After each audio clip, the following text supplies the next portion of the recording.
जिसे है उस ऊंचे से ऊंचा हमारा नबी। और फर्श वाले तेरी शौकत का उलू क्या जाने, फर्श वाले तेरी शौकत का उलू क्या जाने। खुसरवा अर्श पे उड़ता है फरेरा तेरा। और नबी से जो हो बेगाना उसे दिल से जुदा कर दे। नबी से जो हो बेगाना उसे दिल से जुदा कर दे। पिदर मादर बिरादर मालो जा सब कुछ नबी पर फिदा कर दे। আমরা আহলে সুন্নাত ওয়াল জামাত সর্বপ্রথম আমাদের নাম আল্লাহ সুবহানাহু ওয়া তাআলা পবিত্র কুরআনুল কারীমে দিয়েছেন মুসলিম। মুসলিম এটা হচ্ছে আমাদের নাম, আর আমাদের ধর্মের নাম হচ্ছে ইসলাম। আল্লাহ তাবারাক ওয়া তাআলা পবিত্র কুরআনুল কারীমে মুসলমানদেরকে ফিতনাতে বন্টন হওয়া, ফিরকাতে বন্টন হওয়া হতে আল্লাহ পাক কোরআন পাকে নিষেধ করেছেন যে তোমরা আল্লাহর রস্সিকে মজবুত করে ধরে নাও আর ফিরকাতে বন্টন হয়ো না।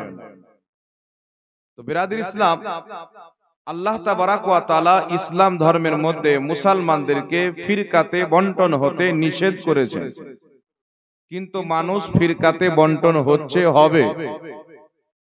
যেমন আল্লাহ তাবারাক ওয়া তাআলা মানুষকে নামাজ ছাড়তে নিষেধ করেছেন, কিন্তু মানুষ নামাজ ছাড়ে। চুরি করতে নিষেধ করেছেন, কিন্তু মানুষ চুরি করে। তেমনি আল্লাহ সুবহানাহু ওয়া তাআলা মানব জাতিকে, মুসলমানদেরকে ফিরকাতে বন্টন হতে নিষেধ করেছেন, কিন্তু মানুষ ফিরকাতে বন্টন হচ্ছে আর হবে। এই জন্য আমার রাসূল সাল্লাল্লাহু আলাইহি ওয়াসাল্লাম বলেছেন যে কওমে বনি ইসরাইলে ৭৩টি ফিরকা হয়েছিল। কওমে বনি ইসরাইল ৭২ ফিরকাতে বিভক্ত হয়েছিল, আর আমার উম্মত ৭৩ ফিরকাতে বিভক্ত হবে। কুল্লুহুম ফিন্নার, সমস্ত ফিরকা জাহান্নামে যাবে। ইল্লা মিল্লাতান ওয়াহিদা, একটি জান্নাতে যাবে। রাসূল পাক সাল্লাল্লাহু আলাইহি ওয়াসাল্লামের উম্মতে ৭৩টি ফিরকা হবে। तो ৭৩টি ফিরকাই কালমা পড়নে वाला, ৭৩টি ফিরকাই নামাজ পড়নে वाला, ৭৩টি ফিরকাই হজ করনে वाला, ৭৩টি ফিরকাই কুরআনকে মাননে वाला হবে। আর ৭৩ এর মধ্যে ৭৩টাই নিজেকে জান্নাতি বলে দাবি করবে, কিন্তু জান্নাতে যাবে কটা? জটাকে আমার আপনার নবী সাল্লাল্লাহু আলাইহি ওয়াসাল্লাম জান্নাতি বলেছেন।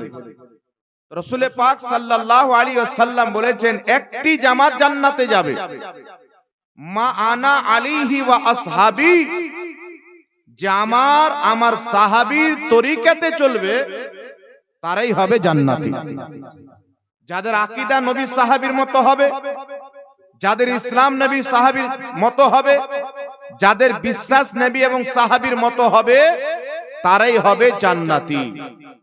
এখান থেকে একটা কথা বলি, যেমন ভাবে আল্লাহ এবং তার সাহাবী, আল্লাহ রাসূল এবং আল্লাহর নবীর সাহাবী যেমন ভাবে আল্লাহকে মেনেছেন, ভালোবেসেছেন, তেমন ভাবে যারা আল্লাহকে ভালোবাসবে, মানবে, তারাই হলো নবী এবং সাহাবীর পথ।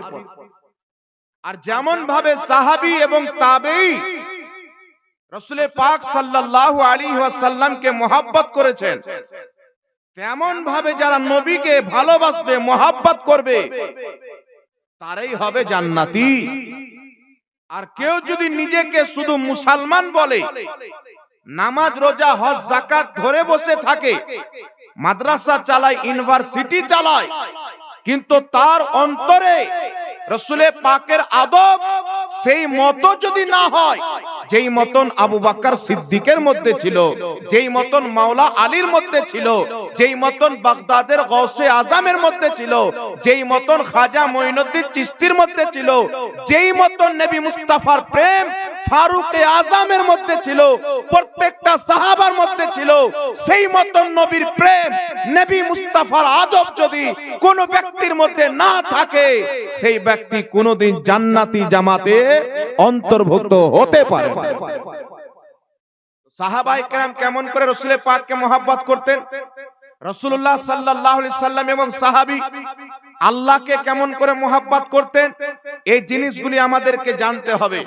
তারপর সাহাবা চলে আসেন, তাবেঈনে কিরাম সাহাবীদেরকে কেমন ভাবে মোহাব্বত করতেন, তিনাদের ব্যাপারে কেমন আকীদা রাখতেন, আহলে বাইতের ব্যাপারে সাহাবীদের আকীদা, সাহাবীর ব্যাপারে আহলে বাইতের আকীদা, আউলিয়ায়ে কিরামের মোহাব্বত ও আকীদা কেমন ভাবে অন্তরে রাখতে হবে।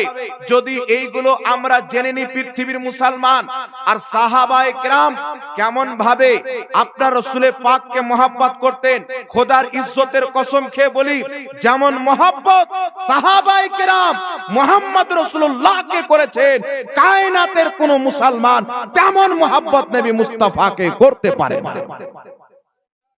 আল্লাহর নবী সাল্লাল্লাহু আলাইহি ওয়াসাল্লাম জিদ্দের ময়দানে গিয়েছেন, রাসূল পাক সাল্লাল্লাহু আলাইহি সাল্লামকে চতুর্দিকে ঘিরে কাফেররা তীর মারছেন, পাথর মারতেছে, আর একজন সাহাবী নবী পাকের চতুর সাইডে দৌড় দিয়ে ঘুরতেছেন। আল্লাহর নবী মুস্তাফার চতুর সাইডে এত স্পিডে ঘুরতেছেন যে চতুর্দিক থেকে আসনেওয়ালা তীর কোনটা শরীরে লাগতেছেন, কোনটা ছাতিতে, কোন তীর পেটে, কোন তীর পায়ে, কোন তীর মাথাতে, কোন তীর জবানে। সেই সাহাবীর পুরো বডিকে তীরে ছাল্লি করে দেওয়া হয়েছিল, কিন্তু নবী পাকের চতুর সাইডে এত স্পিড ভাবে ঘুরেছিলেন যে মুস্তাফার দেহে একটা তীরের আঘাত লাগতে দেয়নি। বল সুবহানাল্লাহ। কেমন মোহাব্বত করেছিলেন। ইমাম কাজী আয়াদ রাহমাতুল্লাহ আলাইহি আশ-শিফা কিতাবের মধ্যে হাদিস শরীফ উল্লেখ করেছেন যে যুদ্ধের ময়দান কমপ্লিট হওয়ার পর একজন মহিলার কানে খবর আসলো যুদ্ধ কমপ্লিট হয়ে গেছেন। সেই মহিলা সাহাবিয়া দৌড় দিয়ে যুদ্ধের ময়দানে গিয়েছেন, যাবার পরে দেখতেছেন তিনার ছেলে শহীদ হয়ে গেছেন। বেটার লাশকে নিয়ে নিজের কোলের উপরে রেখে দিলেন, আর লাশটাকে উভুড় ভাবে করে দিলেন, পিঠটা উপরে পেটটাকে নিচে করে দিলেন। উভুড় করার পর গাঞ্জিটাকে জামাটাকে তুলছেন, তোলার পর পিঠের ধুলাগুলিকে ঝেড়ে ঝেড়ে এমন ভাবে চেক করতেছেন যেন পিঠে কিছু লেগে থাকে। পুরো পিঠ বারবার চেক করছেন, ডান দিকে ঘোরাচ্ছেন, চেক করছেন, বাম দিকে ঘুরিয়ে পিঠি চেক করছেন। সাহাবায়ে কেরাম জিজ্ঞাসিত হলেন, এই মা, তুমি তোমার সন্তান শহীদ হয়েছে, তুমি তো দুঃখ করবে, তুমি তো হয়তো কান্না করবে আমরা ভাবতেছিলাম, কিন্তু তুমি শুধু পিঠ কেন চেক করতেছো, পিঠের মধ্যে কি দেখতেছো? তো সেই মা বলতেছেন, আমি যখন আমার ছেলেকে বাড়ি থেকে যুদ্ধের ময়দানে পাঠাই, আমি বলেছিলাম বেটা সেই যুদ্ধের ময়দানে মুহাম্মদ রাসূলুল্লাহ রয়েছেন, তুমি যাও আমার নবী মুস্তাফার সামনে থেকে প্রত্যেকটা তীর তোমার সিনাতে লাগাবে, একটা তীর যেন মুস্তাফার দেহে না আসতে পারে, মুস্তাফার শরীর যেন না টাচ করতে পারে। যদি তোমার পিঠে তীর লেগে যায়, আমি মা মনে করব তুমি ভাগতেছিলে, তুমি যুদ্ধ থেকে পালাইতেছিলে, তাই তোমার পিঠে তীর লেগেছে। কিন্তু আলহামদুলিল্লাহ আমি আমার সন্তানের পিঠকে সুন্দর করে দেখলাম, এদিক ওদিক করে দেখলাম, আমার সন্তানের পিঠে একটাও তীর লাগেনি, প্রত্যেকটা তীর আমার ছেলে নিজের সিনাতে খেয়েছে। আমি মা ধন্য হয়ে গেলাম যে আমার ছেলে কাফিরদের সাথে লড়াই করে মুস্তাফার পাহারা দিতে দিতে শহীদ হয়ে গেছে। এজন্য পৃথিবীর মুসলমান সাহাবায়ে কেরামের কেমন মহব্বত ছিলেন, শুধু তিনারা যুদ্ধের ময়দানেও নয়, নবী মুস্তাফাকে ডাগে ডাগে অনুসরণ করতেন। আল্লাহর নবী মুস্তাফা সাল্লাল্লাহু তাআলা আলাইহি ওয়াসাল্লাম সহিহ মুসলিমের মধ্যে রওয়ায়াত এসেছেন, নবী পাক সাল্লাল্লাহু আলাইহি ওয়াসাল্লাম সাওমে বেসালে রোজা রাখতেন, 2 দিন 3 দিন পর্যন্ত না সেহরি আর না ইফতার। তো সাহাবায়ে কেরাম দেখছেন আল্লাহর নবী রাখতেছেন, তো আমরাও রাখি। সাহাবায়ে কেরাম রাখতে আরম্ভ করলেন। তো সাহাবায়ে কেরাম রাসূলুল্লাহ সাল্লাল্লাহু আলাইহি সাল্লামকে দেখে সাওমে বেসাল রোজা রাখতে লাগলেন।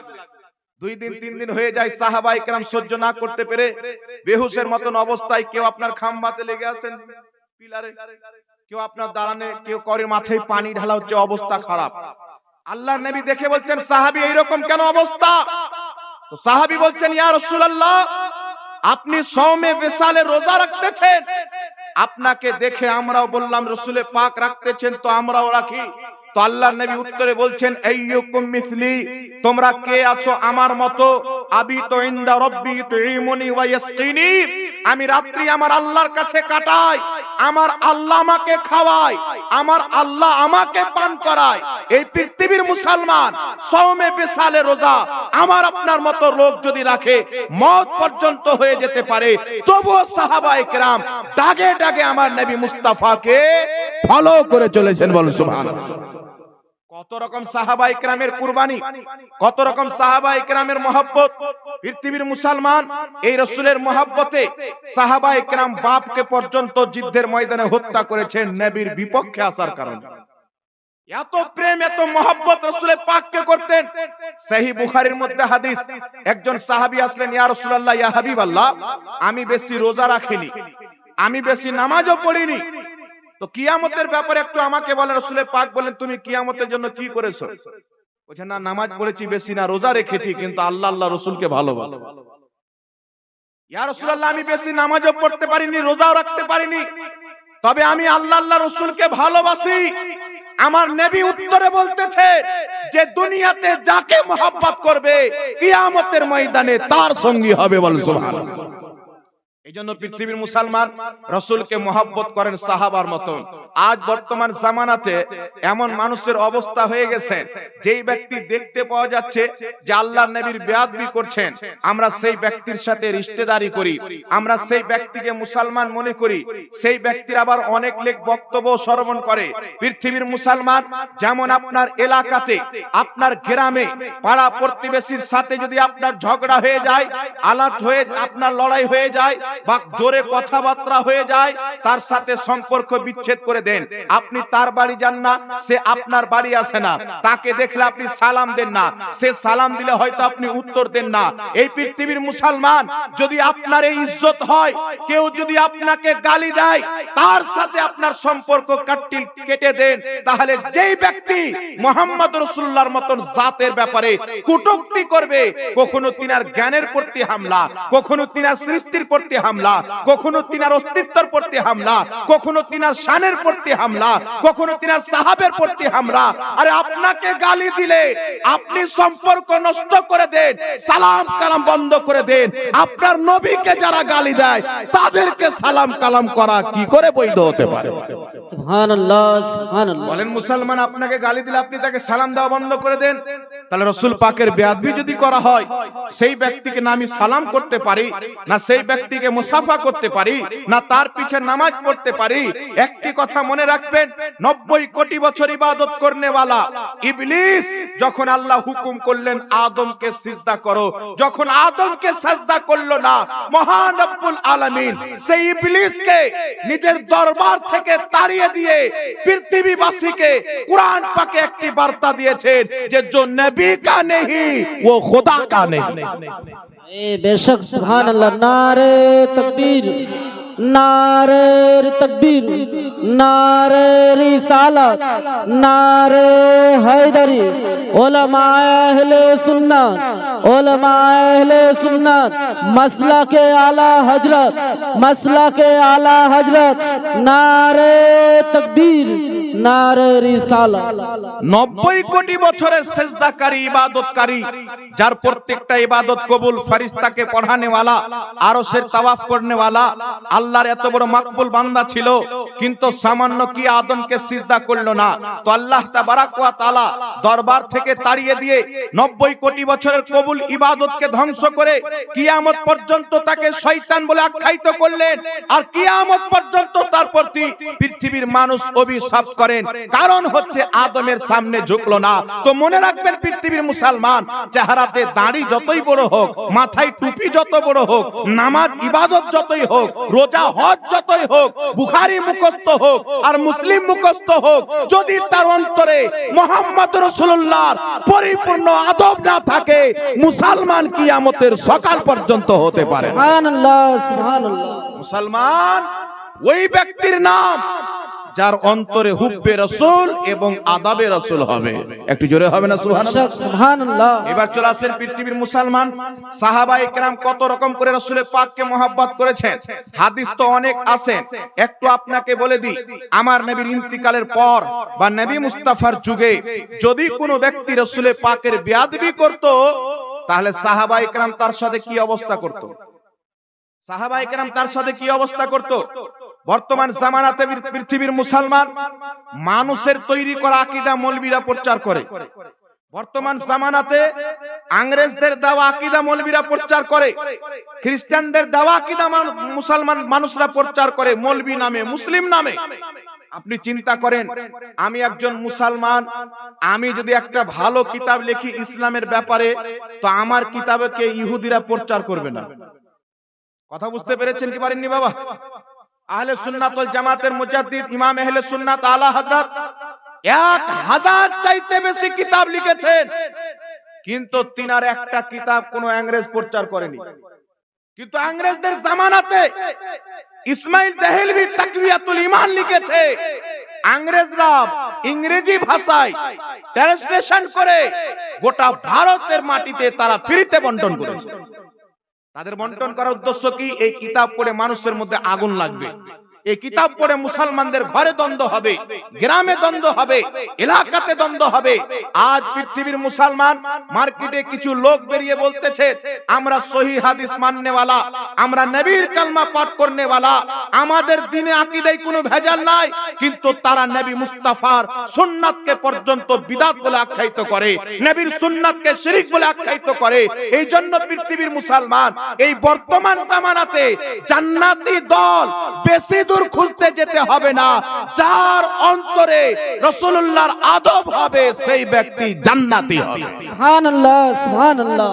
এখন একটা কথা আপনাকে বলি বাবা, আল্লাহর নবীর সাহাবী হযরতে খালিদ বিন ওয়ালিদ, ইমাম ইবনে কাসির রাহমাতুল্লাহ আলাইহি আল বিদায়া ওয়ান নিহায়া কিতাবের মধ্যে এই হাদিসটা লিখতেছেন।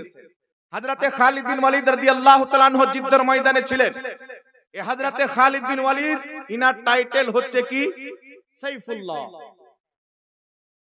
সাইফুল্লাহ ইনার টাইটেল। 125টি যুদ্ধের ময়দানে অংশগ্রহণ করেছেন কমবেশ, একটা যুদ্ধের ময়দানে হারেননি।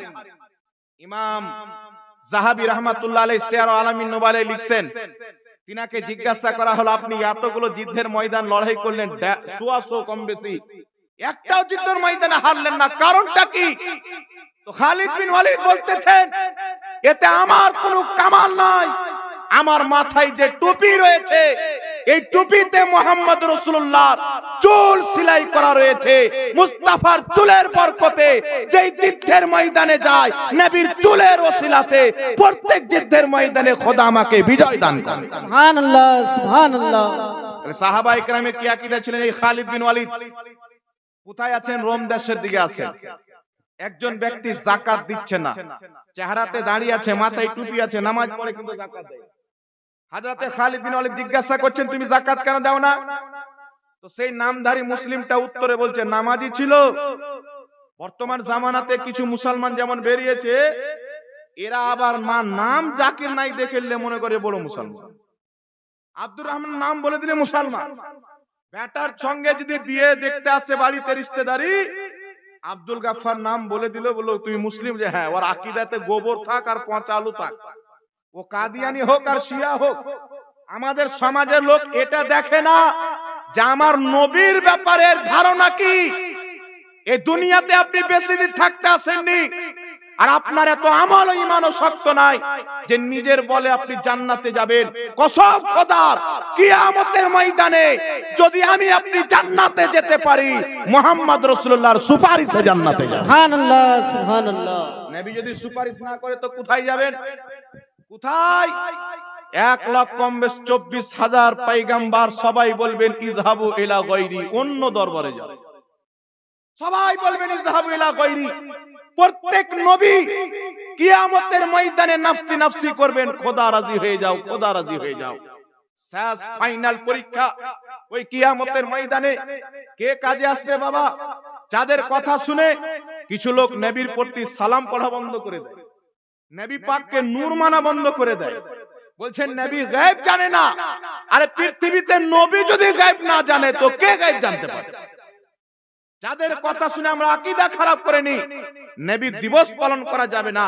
যারা নবীর মহব্বতে এইগুলো জিনিস করে, এত কেন এলার্জি থাকে, ওই কিয়ামতের ময়দানকে স্মরণ করো। প্রত্যেক নবী বলবেন ইজহাবু ইলা গায়রি, সবাই খোদাকে রাজি করাতে ব্যস্ত থাকবেন। আর মুস্তাফা বলবেন আনা লাহা, আমার নিকটে এসো, তোমাদেরকে জান্নাত দিয়ে যাওয়ার জন্য আমি মুস্তাফা প্রস্তুত রয়েছি। সুবহানাল্লাহ সুবহানাল্লাহ। খান অন্য কিতাবের হাদিস নয়, সহিহ বুখারীর হাদিস। আমার নবী মুস্তাফা সাল্লাল্লাহু আলাইহি সাল্লাম বলছেন, আমি সাজদাতে পড়ে যাব, সাজদাতে পড়ে কান্না করব। আল্লাহ একটি তাসবিহ শিখাবেন, আমি সেই তাসবিহ কিয়ামতের মাঠে সাজদায় পড়ে তাসবিহ পাঠ করব। আল্লাহু আকবার কাবীরা। নবী পাক এইভাবে সিজদাতে থাকবেন। অনেকক্ষণ চলে যাওয়ার পর আল্লাহ পাক বলবেন মুহাম্মদ মাথা তুলো, মুহাম্মদ মাথা তুলো। নবী মাথা তুলছেন না। আল্লাহ পাক বলছেন মুস্তাফা মাথা তুলো, তুমি যার সুপারিশ করবে তাকে বকশে দেওয়া হবে। সুবহানাল্লাহ। শাফাতের অনুমতি, বুখারী শরীফের হাদিস। আব মাথা তুলো। নবী সাজদায় পড়ে উম্মতের জন্য কান্না করতে আসেন, আর কান্না করে করে আমাদের মতন পাপী মুসলমানের সুপারিশ করছেন, আর আমাদেরকে হাসিয়ে জান্নাতে পাঠাচ্ছেন। তিনি কান্না করছেন আর আমাদেরকে হাসিয়ে জান্নাতে পাঠাচ্ছেন। তাই ইমাম আহলে সুন্নাত বলছেন পেশে হক মুজদা শফাআত কা সুনাতে जाएंगे, आप रोते जाएंगे, हमको हंसाते जाएंगे। বেশক সুবহানাল্লাহ সুবহানাল্লাহ। কিয়ামতের ময়দানে কোনো চারা নাই, এই মুস্তাফার কাছে চাইতে হবে। বর্তমান মার্কেটে কিছু মোল্লা বেরিয়েছে, বলছে নবীর কাছে চাওয়া যাবে না। কেন? বলছে যেই লোকটা মরে গেছেন কি দিতে পারে। আর আজ যদি মুস্তাফা কবরে হাত তুলে দেয় তো খোদা একজন জাহান্নামীকে জান্নাতি বানিয়ে দিতে পারে। সুবহানাল্লাহ। হযরতে খালিদ বিন ওয়ালিদ বলছেন তুমি যাকাত কেন দাও না? তো এই নামধারী মুসলমান এখনো মার্কেটে আছে না নাই বাবা? জোরে বলে। এক জায়গায় বক্তব্যতে গিয়েছিলাম বীরভূমে, তো বক্তব্য দিতে গিয়েছি, তো বলছে হুজুর আমাদের গ্রামে একটা মাস্টার আছে, জান না ওকে কে কোন ব্যক্তি গুমরা করেছে। ও বলছে যে নবীর কোনো দরকার নাই, নামাজ পড়ো, আমল করো, তোমার আমল তোমাকে জান্নাতে নিয়ে যাবে। অথচ সহিহ মুসলিমের মধ্যে হাদিস রয়েছেন, একজন সাহাবী বলছেন হুজুর কেউ কি আমলের কারণে জান্নাতে যাবে? নবী বলছেন না। হুজুর আপনিও কি আমলের কারণে জান্নাতে যাবেন না? নবী বলছেন না।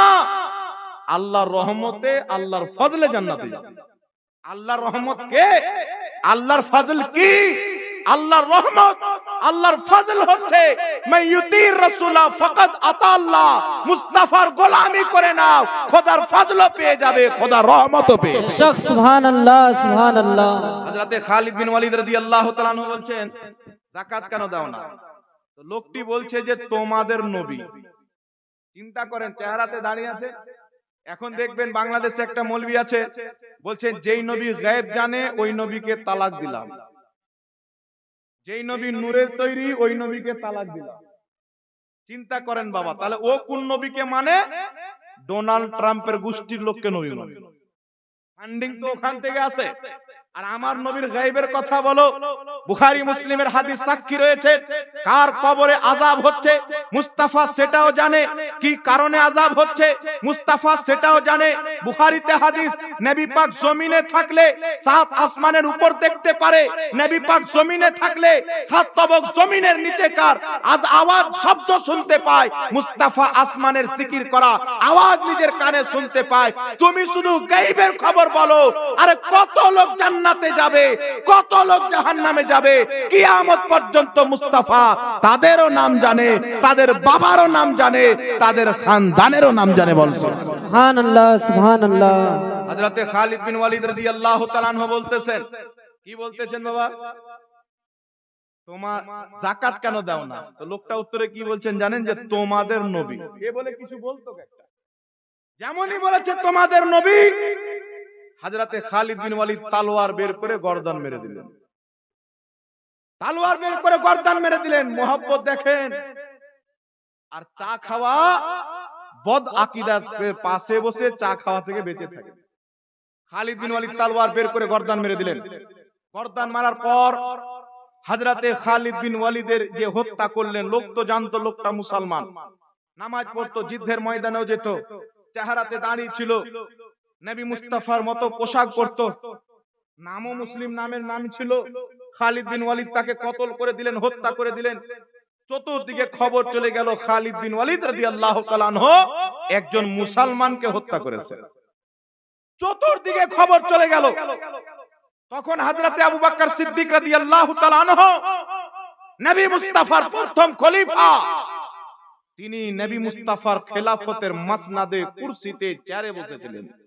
উনার খেলাফতের দর, উনার কানে খবর গেল, হযরত ওমর ফারুকের কানে খবর গেল। হযরত ওমর ফারুক তো রেগে ফায়ার হয়ে আছেন যে একজন মুসলমানকে খালিদ বিন ওয়ালিদ হত্যা করেছেন, ওর এত সাহস। হযরতে আবু বকর সিদ্দিককে গিয়ে বলছেন, ডাকেন খালিদ বিন ওয়ালিদকে। চিঠি লেখা হলো আবু বকর সিদ্দিক রাদিয়াল্লাহু তাআলা আনহুর পক্ষ থেকে। হযরতে খালিদ বিন রাদিয়াল্লাহু তাআলা আনহু চিঠি পেয়ে মদিনা ফিরে আসলেন। মদিনা যখন চলে এসেছেন হযরতে ওমর ফারুকের সামনে, হযরতে ওমর ফারুক হযরতে খালিদ বিন ওয়ালিদের কলার ধরে নিয়েছেন। কি ধরে নিয়েছেন? হযরতে ওমর ফারুক খালিদ বিন ওয়ালিদ রাদিয়াল্লাহু তাআলা আনহুর কলার ধরে বলছেন, এ খালিদ, তুমি কেন একজন মুসলমানকে হত্যা করলে? অনেক নিকটে ছিল যে হযরতে ওমর ফারুক খালিদ বিন ওয়ালিদকে থাপ্পড় মেরে দিত। হযরতে সাইয়েদনা আবু বকর সিদ্দিক রাদিয়াল্লাহু তাআলা আনহু বলছেন, ওমর দাঁড়াও, এ খালিদ বিন ওয়ালিদ, তুমি তাকে হত্যা কেন করেছো? কারণটা কি?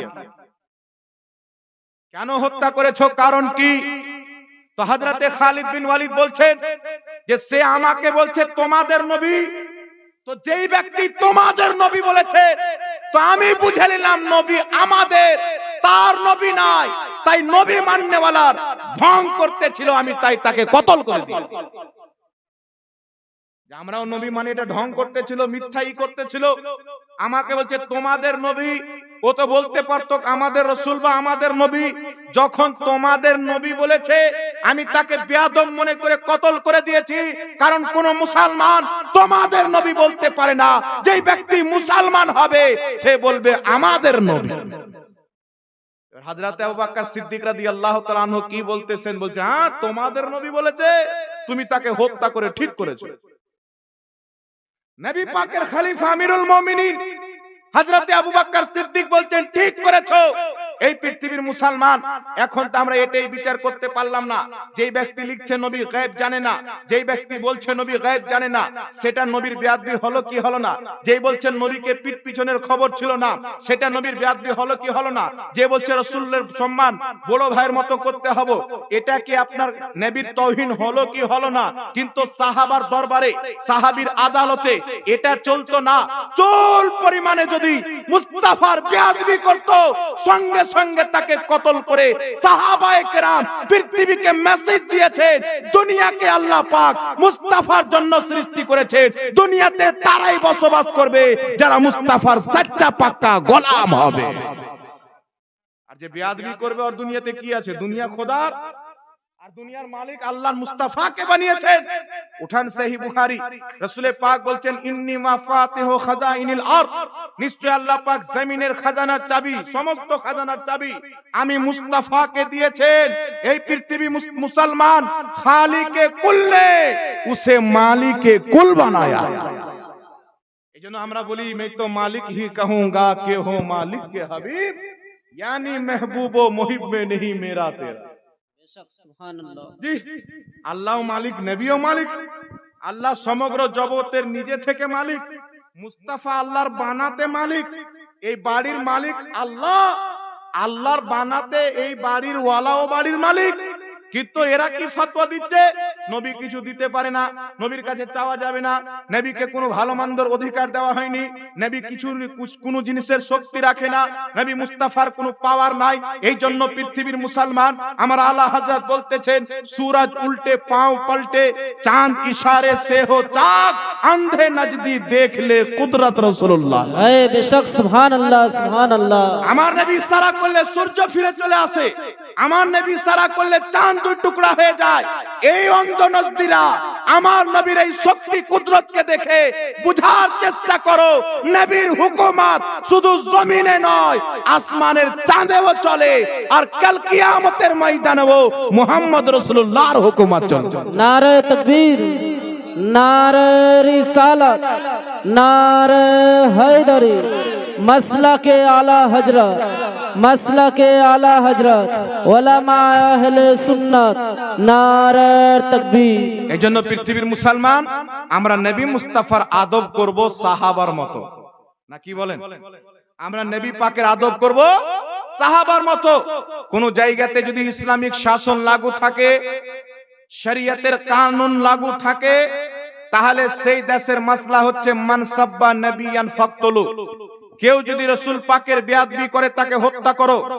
ইমাম ইবনে আবিদিন শামী ফাতাওয়া শামীর মধ্যে আর ইমাম সিউতি পর্যন্ত লিখেছেন, যেই ব্যক্তি যেখানে নবীর গুস্তাখি করবে তাকে সেখানে হত্যা করতে হবে, তওবা করার সুযোগ দেওয়া হবে না। কারণ শিরিক যদি করে তওবা করলে খোদা ক্ষমা করে দেয়, কুফরি যদি করে তওবা করলে খোদা ক্ষমা করে দেয়, যদি শরাব পান করে তওবা করলে খোদা ক্ষমা করে দেয়। দুনিয়ার সমস্ত গুনাহ তওবার মাধ্যমে ক্ষমা হয়ে যায়, আর মুস্তাফার বেয়াদবির গুনাহ তওবা করে ক্ষমা হবে এর কোনো দলিল পাওয়া যায় না। বেশক সুবহানাল্লাহ। এটা খোদার নিকটে সবচাইতে নিকৃষ্ট কাজ হচ্ছে আল্লাহর রাসূল সাল্লাল্লাহু আলাইহি সাল্লামের বেয়াদবি করা। এবার চলে আসেন পৃথিবীর মুসলমান, কুরআন পাকে আল্লাহ পাক রাসূলুল্লাহর আদব করা কিভাবে শিখিয়েছেন। আচ্ছা বলেন তো বাবা, রাসূল পাক সাল্লাল্লাহু আলাইহি সাল্লামকে সালাম পেশ করা হয়, ফ্যান দিয়েন না, বাস ফ্যান দেন।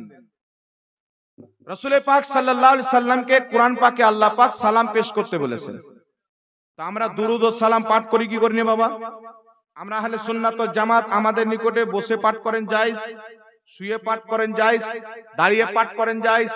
আমরা তো এমন মুসলমান, আমাদের মধ্যে যাদের গরু ছাগল আছে ঘাস কাটতে গিয়েও নবীর প্রতি দুরূদ পড়ে। জি জি। এদিকে ঘাস কাটার বলে ইয়া রাসূলুল্লাহ, ইয়া হাবিবাল্লাহ, আসসালামু আলাইকা রাসূলুল্লাহ। তো চলতে ফিরতে উঠতে বসতে সব সময় নবী পাকের প্রতি দুরূদ পড়া বৈধ আছেন, বসে পড়ে না দাঁড়িয়ে পড়ে। এবার যে উলামায়ে কেরামের নিকটে সবাই মিলে দাঁড়িয়ে রাসূলের পাককে যে সালাম দেওয়া হয় এটাকে কিয়াম বলা হয়। তো এটা উলামায়ে কেরামের নিকটে এই কিয়ামটা করা ভালো কাজ, যেহেতু এটা নবীর সম্মানে করে, করের বাপ দাদার সম্মানে করে না। তো মুহাদ্দিস শেখ আব্দুল হক মুহাদ্দিস দেহলভী আখবারুল আখিয়ার কিতাবে ইমাম হালবি রাহমাতুল্লাহ আলাইহি সিরাতে হালবিয়ার প্রথম খণ্ডের 123 পৃষ্ঠার মধ্যে, ইমাম ইবনে হাজার আসকালানী বুখারী শারা ফাতহুল বারির মধ্যে, ইমাম বাইহাকির বক্তব্য ইমাম ইবনে হাজার আসকালানী উল্লেখ করেছেন, ইমাম নওয়াবী আল কিয়ামুল আহলিল ফাজল কিতাবের মধ্যে, বুখারী মুসলিমের, আবু দাউদ তিরমিজির মিশকাতের হাদিস লিপিবদ্ধ করে মুহাদ্দিসিনে কেরাম জবাব দিয়েছেন। আর ইমাম মুল্লা আলী কারি মক্কা মদিনার ইমাম, 2.5 লক্ষ হাদিসের হাফিজ, 11 শতাব্দীর মুজাদ্দিদ ফয়সালা দিয়ে দিয়েছেন আল কিয়ামু লি আহলিল ফাজলে, আল কিয়ামু লি আহলিল ফাজলে জায়েজুন। আহলুল ফাজল মানে সম্মানিত ব্যক্তিদের জন্য কিয়াম করা এটা জায়েজ আছে। আর জোরে হবে না সুবহানাল্লাহ? ফয়সালা দিয়ে দিয়েছেন। কিন্তু বর্তমানে নামের মুসলমান, শুধু আজকে নয় নবীর যুগে ছিল, কেউ যদি নবী পাককে দাঁড়িয়ে সালাম দেয় ওকে জাহান্নাম পর্যন্ত পৌঁছে ছাড়ে। আছে না নাই বাবা এরকম? বলছে বিদআত, জাহান্নামে যাবে। আর বিদআত কয় প্রকার আজ পর্যন্ত বেটারা সেটাই বুঝলো না। আমি রিসেন্টলি কিছুদিন পূর্বে একটা ভিডিও দেখছিলাম, মুর্শিদাবাদের জলঙ্গি থানার পাশেই একটা লোক বিমল দাস তার নাম, ওর একটা বেটা আছে, ওর নাম কি আছে জানি না, তবে মোবাইলের মধ্যে লেখে ব্রাদার রাহুল, কিন্তু আমি মনে করি সিস্টার রাহুল। এই লোকটা মার্কেটে বেরিয়েছে আর এরা বলতেছে যে বিদআত হলো গু, গুয়ের কোনো ভাগ হয় না, যেটা ভালো গু এটা খারাপ গুয়ের ভাগ হয় না। মানে মানুষকে উদাহরণ দিয়ে বোকা বানাচ্ছে। ওর কাছে যদি দলিল থাকতো তাহলে বলতো ইমাম বুখারী বলেছে বিদআতের কোনো প্রকার হয় না, ইমাম ইবনে হাজার আসকালানী বলেছেন বুখারীর কোনো বিদআতের কোনো প্রকার হয় না। বড় বড় ইসলামিক স্কলার ইমামদের রেফারেন্স দিয়ে বলতো যে বিদআতের কোনো প্রকার হয় না। তারা বলতে চায় মানুষকে বিদআত হলো গু, আর গুহের কোনো প্রকার হয় না। আর বেরেলভিরা, সুন্নিরা এরা নিজে বিদআতকে ভাগ করেছেন, এটা ইসলামে বিদআতের কোনো ভাগ না। এই কথা বলে কি বল না বাবা? অনেকে হয়তো শুনে হবেন, খাস করে উলামায়ে কেরাম তো জানেন, সোশ্যাল মিডিয়ার মাধ্যমে এরা ছাড়ে কেন এগুলো, যে অনেক কিছু আছেন বিদআতে হাসানা। যেমন আমরা ব্যাপকভাবে মিলাদুন নবী পালন করি, এটা হচ্ছে বিদআতুল হাসানা। এর আসল কোরআন হাদিসে সাহাবা জিন্দেগিতে পাওয়া যায়, কিন্তু এইভাবে করা বিদআতুল হাসানা। ইমাম হালবি সিরাতে হালবিয়াতে লিখতেছেন যে প্রত্যেক উলামায়ে কেরাম মুহাদ্দিস একমত বিদআতে হাসানার প্রতি আমল করা মুস্তাহাব সওয়াবের কাজ। সুবহানাল্লাহ সুবহানাল্লাহ। কথা বুঝতে পারছেন কি পারেন না বাবা? আরেকটা এরা থিওরি বের করেছে, যে কাজটা নবী করেনি সেই কাজটা করা যাবে না। বুখারী থেকে হাদিস দিবে, রাসূল পাক বলছেন যেই আমলটা আমার থেকে প্রমাণিত নাই ওটা বাতিল। আজকে আপনাদের সম্মুখে সোশ্যাল মিডিয়ার ভাইরা আছেন, আমি কয়েকটি আমলের চ্যালেঞ্জ দিচ্ছি, সারা পৃথিবীর মধ্যে কোন ওয়াহাবি যদি এর দলিল রাসূল থেকে আনতে পারে, তাহলে আমার বেঁচে থাকা পর্যন্ত চ্যালেঞ্জ, আমি আমার গাড়ি তার নামে রেজিস্ট্রি করে দিয়ে দেব। আমার বেঁচে থাকা পর্যন্ত চ্যালেঞ্জ, কোন ওয়াহাবি মাইলালের জবাব দিতে পারবে না। এদের বক্তব্য শুনবে তো মনে হবে যত জাল হাদিস সব হানাফিরা আমল করে, আর এরা সহিহ হাদিসের উপর আমল করে। আমরা রাত দিন মেহনত করে আমরা সবারই তলা পর্যন্ত গিয়েছি।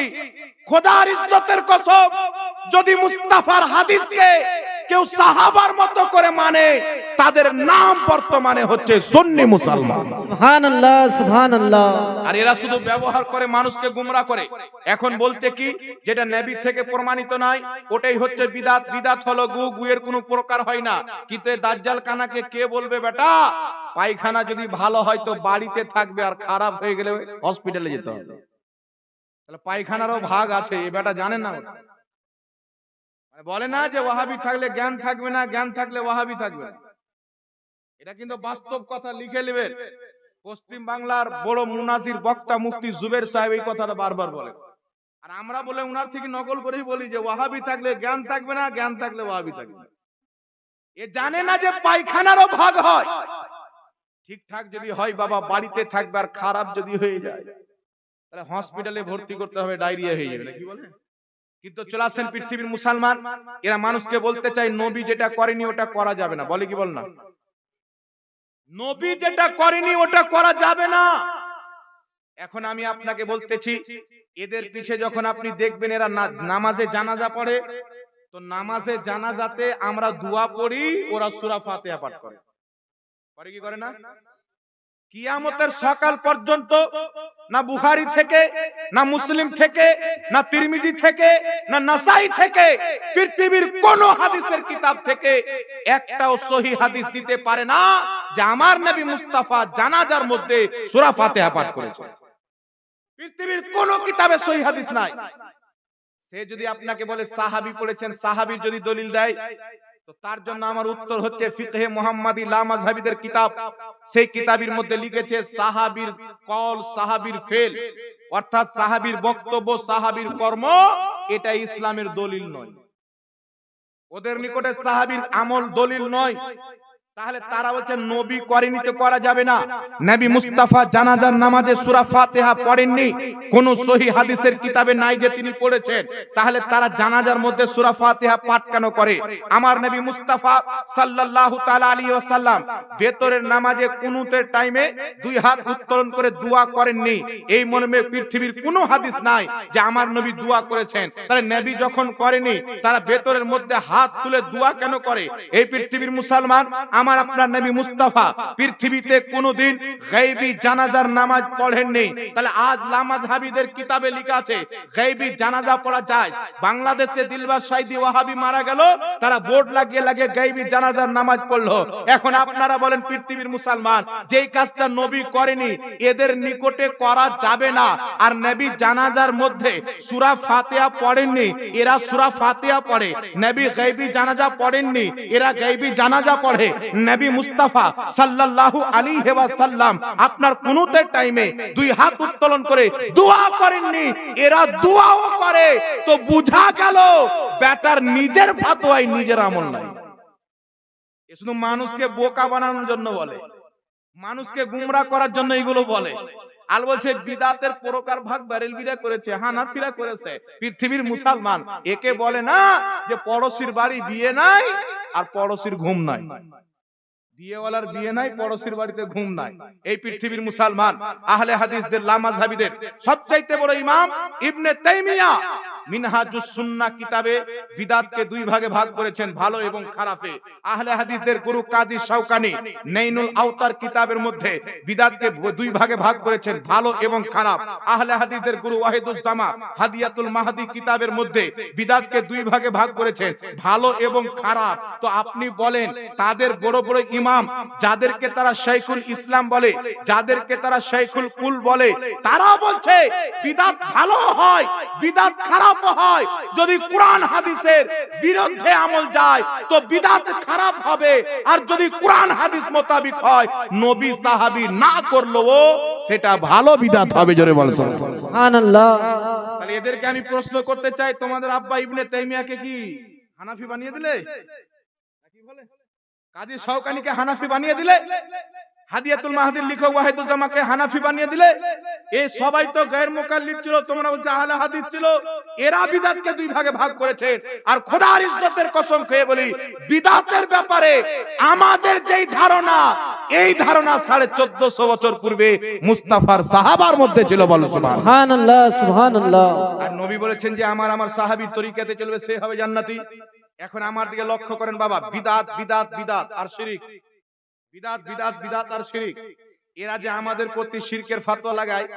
একজন বাংলাদেশের মৌলভী সাহেব বলছেন, ওর নাম হলো কাজ্জাব বিন ইহুদি। এ বলছে যে কেউ যদি বলে, যেমন আমি যদি এখান থেকে বিদায় নিয়ে আর যদি বলি আপনারা ভালো থাকেন, তো এই কথাটা বলা শিরক। বুঝতে পারছেন? আপনারা ভালো থাকেন এই কথা বললাম মানে শিরক হয়ে গেল। এটা বলা যাবে না। কি বলতে হবে? আপনারা সবাই এক চুলু পানি নিয়ে ডুবে মরে যাবেন।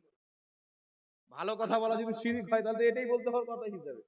তো কত বোকা, কোন কোম্পানির গাঁজা খায় আমি রিসার্চ করে খুঁজে পাইনি। তো আমার একটা বন্ধু আছে আপনাদের এলাকার মাওলানা মুনিরুল ইসলাম, মাওলানা মুনিরুল ইসলামের সাথে কথা বলতে বলতে আমরা রিসার্চ করে পেলাম যে এদের গাঁজা আমেরিকা থেকে আসে। বুঝতে পারছেন? ফান্ডিংটা হলো এদের গাঁজা। আপনারা ভালো থাকেন বলে বিদায় নিলে এটা নাকি শিরক হয়ে যাবে, মানে শিরককে ডাল ভাত মনে করে রেখেছে। এই জন্য পৃথিবীর মুসলমান বলছে মাজার চলে গেল, শিরক করে দিল, কিয়াম করে নিল, শিরক করে দিল, মুহররমের খিচুড়ি খেয়ে নিল, শিরক করে নিল, শাবে বারাতের হালুয়া খেয়ে নিল, শিরক করে নিল। কেউ যদি টোটোতে চেপে যায় ওটাও শিরক। বুঝতে পারছেন? ওই যে বুলেট গাড়িতে চাপা শিরক, হুন্ডাই গাড়িতে চাপা শিরক। মানে শিরক নয়, মনে হচ্ছে বাপের জমি, যখন চাইলাম মাকাই লাগিয়ে দিলাম, যখন চাইলাম কালাই লাগিয়ে দিলাম।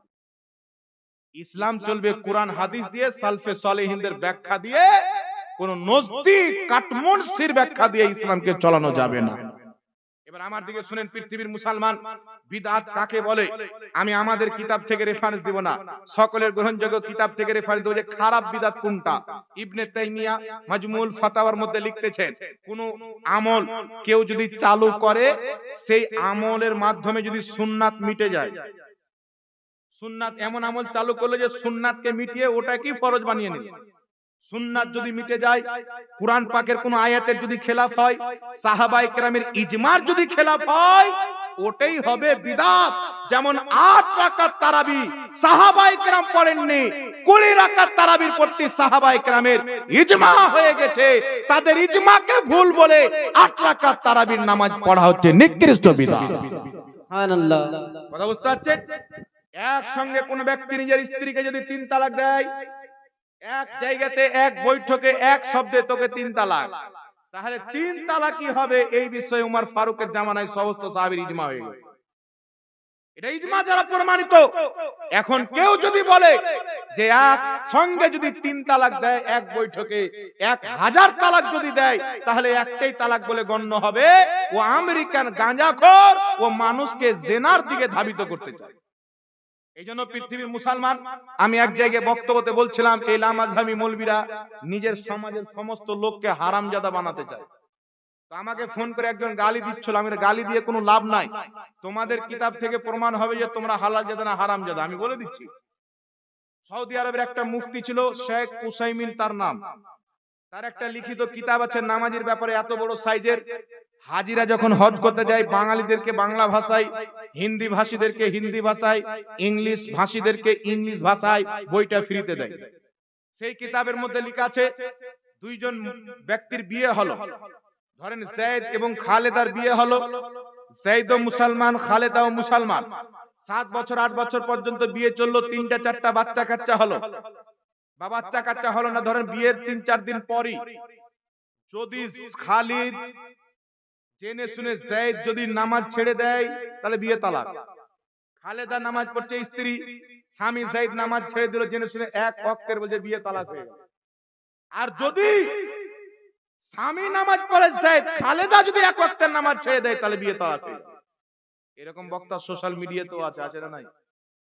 স্ত্রী যদি নামাজ পড়ে, স্বামী না পড়ে বিয়ে তালাক, স্বামী যদি নামাজ না পড়ে, স্ত্রী পড়ে তো বিয়ে তালাক। আপনি বলেন তো বাবা, সারা পৃথিবীতে যত লামাঝাবি আছে এদের বাপ দাদারা কোনো না কোনো দিন তো নামাজ গ্যারান্টি ছেড়েছে, তাহলে বউটা তালাক হয়ে গেছে। তাহলে দুনিয়াতে যত লামাঝাবি আছে সব তাদের ফতোয়ায় যারও সন্তানই আছে, আমরা বললে কোনো অসুবিধা কি আছে? তো এইরকম মাতাল ফতোয়া কারা দিবে? যারা বাংলা চটি বই পড়ে সমাজের সামনে নিজেকে মুফতি হিসাবে পেশ করবে। কিন্তু যারা 15 বছর পর্যন্ত পড়াশোনা করে মাদ্রাসার ডাল ভাত খেয়ে, হুজুর মাসরুরে মিল্লাত রাহমাতুল্লাহের মাদ্রাসায় পড়ে, হুজুর আশরাফে মিল্লাতের মাদ্রাসায় পড়ে, যারা ডাল ভাত খেয়ে 15 বছর 20 বছর পড়াশোনা করে কুরআন এবং হাদিসকে সালাফদের ফাহমের সহিত বুঝবে, তারা আঁধারির মতো ফতোয়া দিবে না। ফতোয়া সেটাই দিবে যেটা খোদা এবং রাসূলের দ্বীন আমাদেরকে বলে। বেশক সুবহানাল্লাহ। আমরা আজে বাজে ফতোয়া দেনেওয়ালা নয়, আমরা ফতোয়া দেওয়ার রুলস পড়েছি। একজন ব্যক্তি যদি মুফতি হয়, মুফতি হওয়ার পরও তাকে কমপক্ষে কিছুদিন অভিজ্ঞ ব্যক্তি যারা ফতোয়া দিয়ে দিয়ে স্মার্ট হয়ে আছেন তাদের সঙ্গে থেকে ফতোয়া দেওয়ার নীতি মালা ভাগ যোগ তরিকা উসুল সব পড়তে হয়, তারপরে ফতোয়া দিবে। আর এখনকার অবস্থা হচ্ছে কি, এই দেখছেন মোবাইল, একটা বাংলা কিতাব পড়ে নিয়েছেন। আমি এক জায়গাতে বক্তব্য দিয়েছি যে তসবিহ গণনা, আমরা তসবিহ গণনা বাবা মসজিদে দেখবেন তসবিহ, বাড়িতে মা বোনেরা তসবিহ রাখে, এই যে তসবিহ গণনা, সুবহানাল্লাহ আলহামদুলিল্লাহ আল্লাহু আকবার লা ইলাহা ইল্লাল্লাহ। তো আমি একটা বক্তব্য দেখলাম, একটা বক্তা তসবিহ কিনে স্টেজে স্যার এইভাবে ছিঁড়ছাড় বলছে এই তসবিহ গণনা হলো বিদআত, তসবিহ গণনা বিদআত। চিন্তা করেন, তসবিহ গণনাও বিদআত হয়ে গেল, আর নামাজের পরে দোয়া করাও বিদআত হয়ে গেছে। কিছুদিন পরে বলবেন নামাজ পড়াই হলো বিদআত। ওয়াহাবি ধর্ম মুস্তাফা জানে রহমতের হাদিস দিয়ে চলে না, আমেরিকা এবং বার্তানিয়ার ফান্ডিং আর সৌদি আরবের যাকাত দিয়ে চলে। ওখান থেকে যদি শরীয়তকে বিক্রি করতে বলে তারা শরীয়তকে বিক্রি করে দিবে মুসলমান। একমাত্র আহলে সুন্নাত ওয়াল জামাত কোন ব্যক্তির ফান্ডিং এ নয়, কোন ব্যক্তির টাকা দিয়ে নয়, আহলে সুন্নাত ওয়াল জামাত দাঁড়িয়ে আছেন বাগদাদের গৌসে আজমের ফাইজে দাঁড়িয়ে আছেন, আজমিরের খাজা মঈনুদ্দিন চিশতির ফাইজে দাঁড়িয়ে আছে। আর আজ মালদা জেলার মতন সরজমিনে আহলে সুন্নাত ওয়াল জামাত কায়েম আছে, তো কিছু ছাড় আশরাফুল আউলিয়ার ফাইজ আছে, আর কাটরা শরীফের মাসরুরে মিল্লাতের দুয়ার বরকতে আছে। বেশক সুবহানাল্লাহ সুবহানাল্লাহ। নারে তাকবীর, নারে রিসালাত, নারে হায়দারি, উলামা আহলে সুন্নাহ মাসলাকে আলা হযরত, নারে তাকবীর, নারে